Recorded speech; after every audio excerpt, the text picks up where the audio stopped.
Last 2 labour related videos, నా pregnancy related videos ఏవైతే ఉన్నాయో ఆ 2 వాచ్ చేసి చాలా మంచి రెస్పాన్స్ ఇచ్చారు. సో ఈ రోజు వీడియోలో నేను పోస్ట్ డెలివరీ బేబీ బయటకు వచ్చిన తర్వాత ఏమేమి పోస్ట్ ప్రొసీజర్స్ అనేవి యూఎస్లోని నేను ఎక్స్పీరియన్స్ చేశాను అన్న దాని గురించి ఇన్ డీటెయిల్గా ఎక్స్ప్లెయిన్ చేస్తాను. సో వీడియోని ఎక్కడ స్కిప్ చేయకుండా ఎండ్ వరకు వాచ్ చేయండి.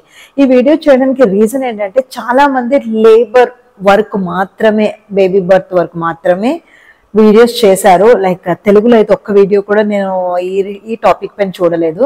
సో మేబీ ఇది నేను షేర్ చేస్తే అసలు డెలివరీ తర్వాత మనం ఎక్స్పీరియన్స్ చేయబోయేది ఏంటన్నది ఎవరైతే ఫ్యూచర్ మామ్స్ అలా కరెంట్ ప్రెగ్నెంట్ మామ్స్ ఎవరైతే ఉన్నారో వాళ్ళకి ఇది హెల్ప్ అవుతుందని చెప్పి ఒక చిన్న ఆశతోటి వీడియో చేస్తున్నాను.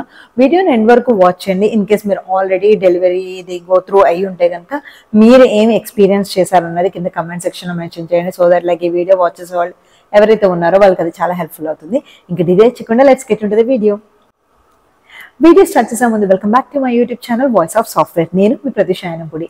నేను చాలా డిఫరెంట్ కైండ్ ఆఫ్ వీడియోస్ చేస్తూ ఉంటాను. లైక్ డాన్సింగ్ అవనివ్వండి, క్యాండీని, నా బేబీని టేక్ కేర్ చేసే పేరెంటింగ్ అవనివ్వండి, లేకపోతే సాఫ్ట్వేర్ రిలేటెడ్ అవనివ్వండి. నా లైఫ్లో ప్రతి అప్డేట్ మీకు తెలియాలనుకుంటే కనుక కింద డిస్క్రిప్షన్ ఆర్ లైక్ ఇక్కడ నేను యాడ్ చేస్తాను. నా ఇన్స్టాగ్రామ్ ప్రొఫైల్లో నేను చాలా యాక్టివ్గా ఉంటాను అనమాట. మీరు అక్కడ కూడా నన్ను ఫాలో చేయొచ్చు. సో దట్ లైక్ నా డే టు డే యాక్టివిటీస్ ఏవైతే ఉన్నాయో మీరు అది తెలుసుకోవచ్చు అనమాట. సో ఇంకా అసలు టాపిక్లోకి వెళ్ళిపోదాం.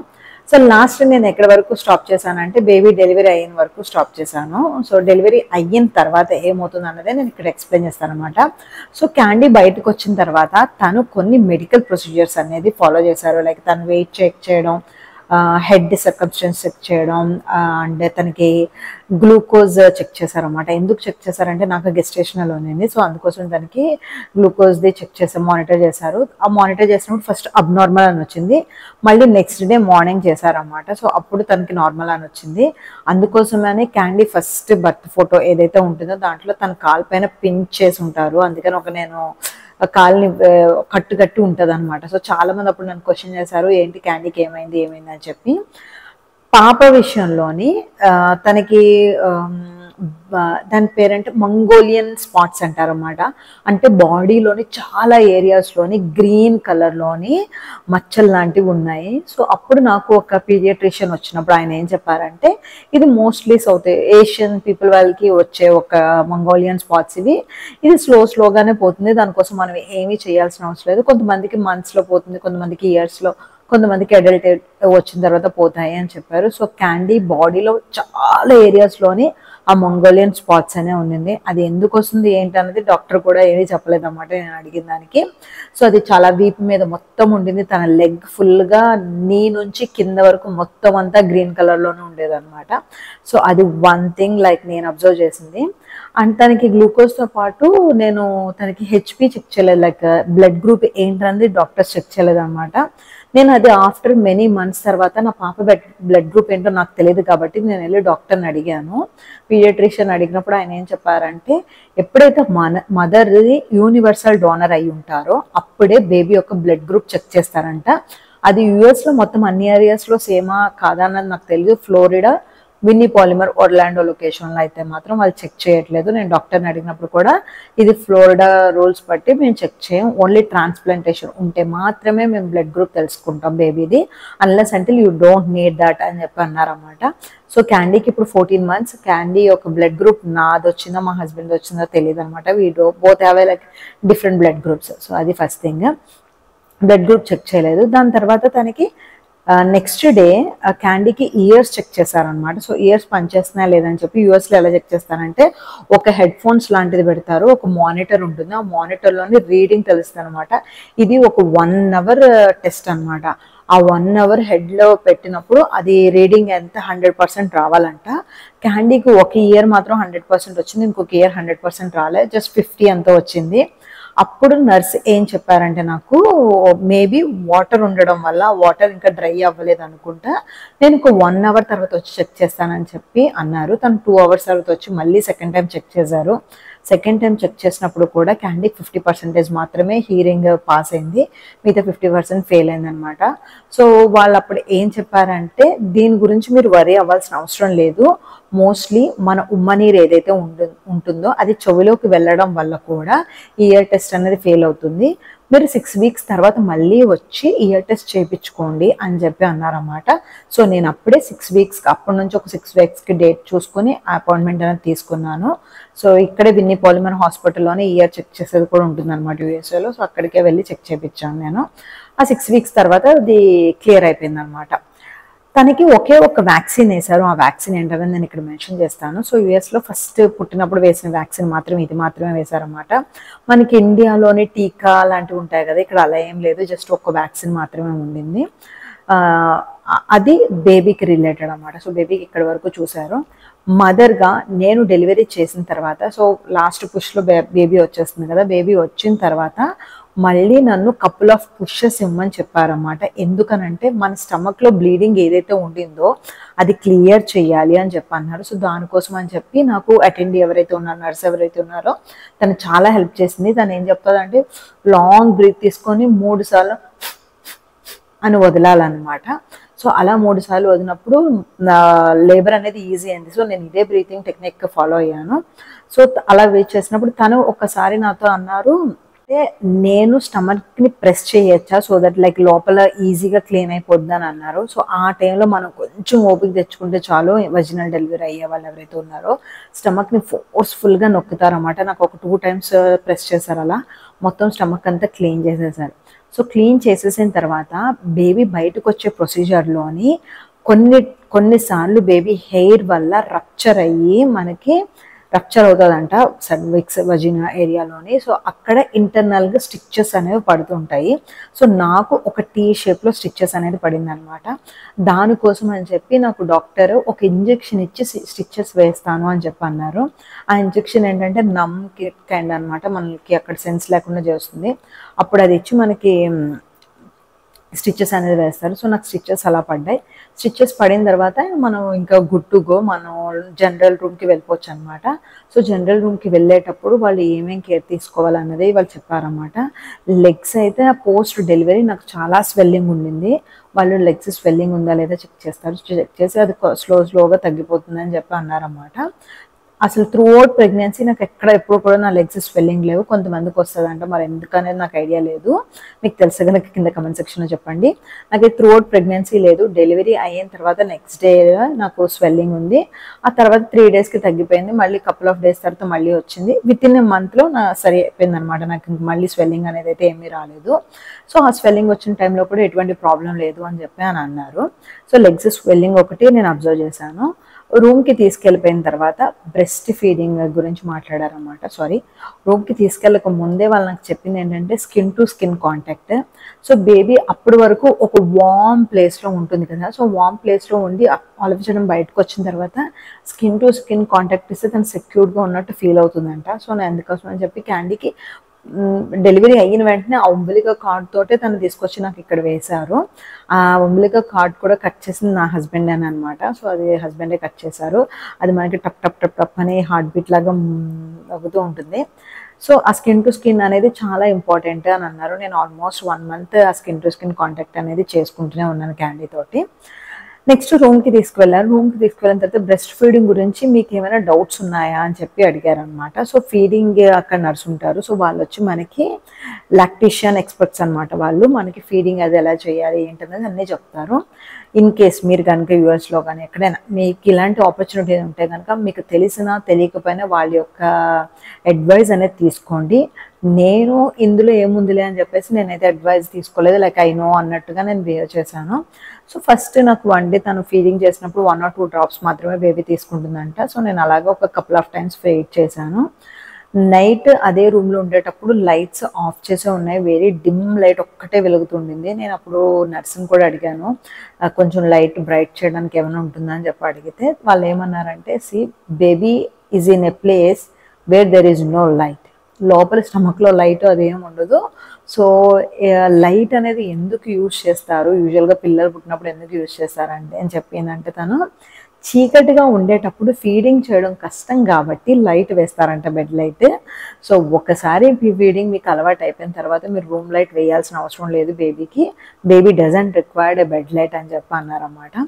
సో నేను ఆ మాట నేను గుర్తుపెట్టుకుని క్యాండీకి ఒక ఫ్యూ వీక్స్కి మాత్రమే నేను బెడ్రూమ్లో బెడ్ లైట్ వేసేదాన్ని.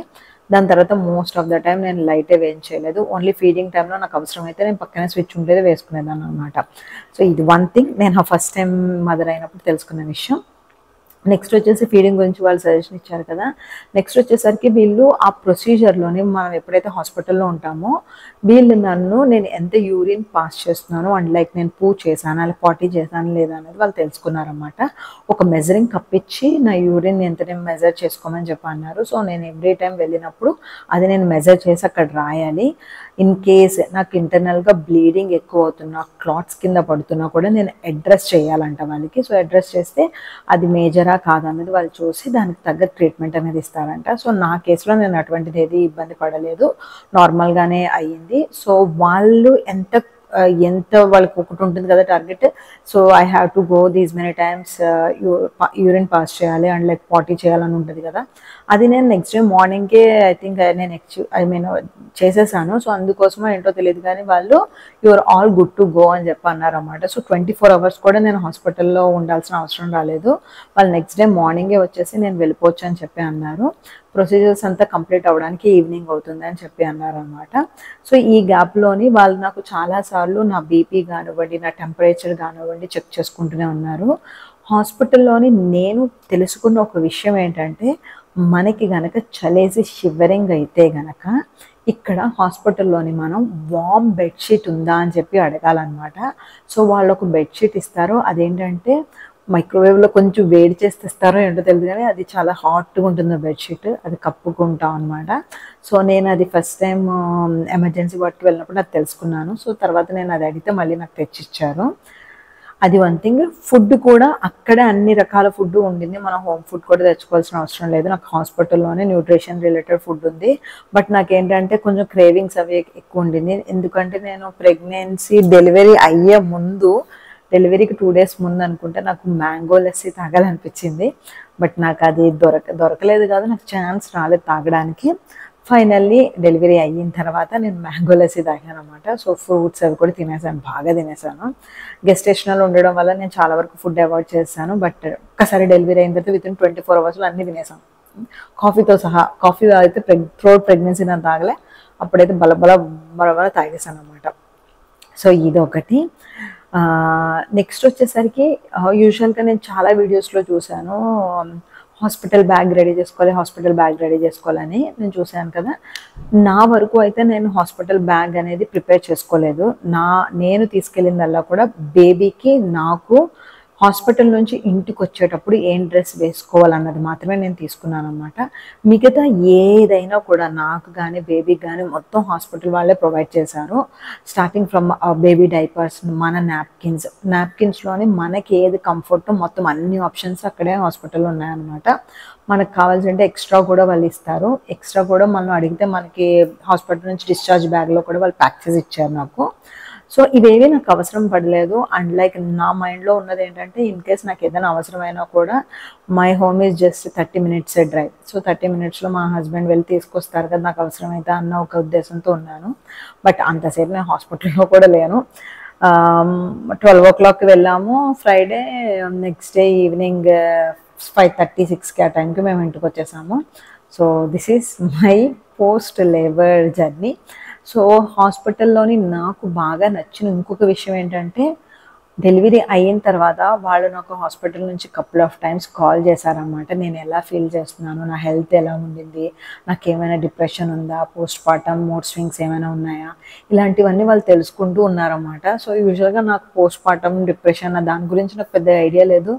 అది నేను గో త్రూ అయ్యానా లేదా అన్నది కూడా నేను చెప్పలేను. బికాజ్ లైక్ నేను ఏడ్చాను, నేను కపుల్ ఆఫ్ టైమ్స్ ఏడ్చాను. అది బేబీ వల్ల కాదు, ఇంట్లో చిన్న చిన్న ఇష్యూస్ వల్ల నేను ఏడవాల్సి వచ్చింది. ఒక 1 month వరకు నేను బాగానే అంటే ఫ్రీక్వెంట్గా వీక్లీ వన్స్ అలా ఏడుస్తూనే ఉన్నాను. బట్ కొంచెం సేపు తర్వాత ఓకే ఇది ఈ రోజు కాదు next day it will be normal అనే ఒక మైండ్ సెట్తో నెక్స్ట్ డేకి వెళ్ళిపోయేదాన్ని అనమాట నేను. So most of the time నేను హ్యాపీగా ఉండడానికే ట్రై చేశాను. నేను ఎక్కడా కూడా లోగా ఫీల్ అవ్వలేదు. నాకు అంత టైం కూడా ఇవ్వలేదు గ్యాండీ, బికాజ్ దాన్ని చూసుకుంటూనే ఉండిపోయేదాన్ని అనమాట. నాకు అక్కటే అర్థం కాని విషయం ఏంటంటే నేను నవ్వుతూ ఉంటాను. మా హస్బెండ్ కూడా నవ్వుతూ ఉంటారు. క్యాండీ అప్పుడు అని పెట్టుకునేది. ఓ ఏడుస్తూనే ఉండేది. నాకు అర్థమయ్యేది కాదు. I always use to blame my self. నేనేమైనా తప్పు చేశానా? నా వల్ల బేబీ ఇట్లా బిహేవ్ చేస్తుందా? అన్నది ఒకటి నా మైండ్‌లో ఉండేదనమాట. బట్ స్లోగా క్యాండీ జస్ట్ చేంజ్డ్. ఇప్పుడు మంచిగా నవ్వుతుంది, అన్నీ చేస్తుంది. నాకు ఆ డౌట్ రావడానికి కూడా రీజన్ లైక్ ఈ సోషల్ మీడియానే. ఎందుకంటే సోషల్ మీడియాలో most of the videos baby నవ్వుతున్న వీడియోసే ఉంటాయి. అండ్ ఆల్సో బేబీకి 3rd, 4th మంత్ తర్వాతనే పోస్ట్ చేశారు చాలామంది. డేస్ బేబీని ఎవరు ఎక్కువగా పోస్ట్ చేయలేదు. నేను ఒక్కసారిగా డేస్ బేబీని చూడడం వల్ల ఏంటో తెలియదు కానీ నాకు అది ఎక్కువ ఫీల్ ఉండిపోయింది అనమాట. So back to the actual topic. So ఈ నేను గో త్రూ అయినవి అయితే ఇదనమాట. సో హాస్పిటల్లో వ్యాక్సినేషన్ గురించి తెలుసుకోవాలి మనం. బేబీకి ఏ వ్యాక్సిన్ వేస్తున్నారు, బేబీకి చేసే టెస్టుల గురించి, ఇయర్ టెస్ట్ అది చేశారు, అదొకటి. బాడీ ఆర్గన్స్ అన్ని కరెక్ట్గా ఉన్నాయా లేదా అవి చూసుకున్నారు. నెక్స్ట్ వచ్చేసరికి నాకు ఏదైనా మెడికేషన్ వాళ్ళు అడ్వైస్ చేశారు అని అంటే కనుక పోస్ట్ పార్టమ్ పిల్స్ అని చెప్పేసి ఒకటి ఉంటుంది అనమాట. అది మల్టీవిటమిన్సే. ఇక్కడ యూఎస్లో చాలా మందికి ప్రీనేటల్ టాబ్లెట్స్ గురించి తెలుసు. సిమిలర్గానే పోస్ట్ నాటల్ అని ఉంటుంది అనమాట. ప్రీనేటల్కి పోస్ట్ నాటల్కి ఉన్న ఒక్క డిఫరెన్స్ ఏంటంటే పోస్ట్ నాటల్లోని మిల్క్ అనేది ఎక్కువ ప్రొడ్యూస్ చేసే శక్తి ఉంటుందంట. సో అవి యూజ్ చేయండి 60 డేస్కి అని అంటారు. నేను అది కంప్లీట్గా స్కిప్ చేశాను. అది నేను చేసిన one of the biggest mistake. ఎందుకంటే బేబీ బయటకు వచ్చిన తర్వాత నేను నా పైన ఎక్కువ కేర్ తీసుకోలేదన్నమాట. ఇన్ కేస్ మీరు కనుక యూఎస్లో ఉంటే కనుక ఈ మిస్టేక్ మాత్రం చేయకండి. పోస్ట్ నాటల్ పిల్స్ అనేవి చాలా చాలా ఇంపార్టెంట్. దాని తర్వాత బర్త్ కంట్రోల్ పిల్స్ గురించి కూడా చెప్పారు. బట్ నేను అది తీసుకోలేదు. నాకు అది ఇష్టం లేదు తీసుకోవడం. సో నేను అది తీసుకోలేదు.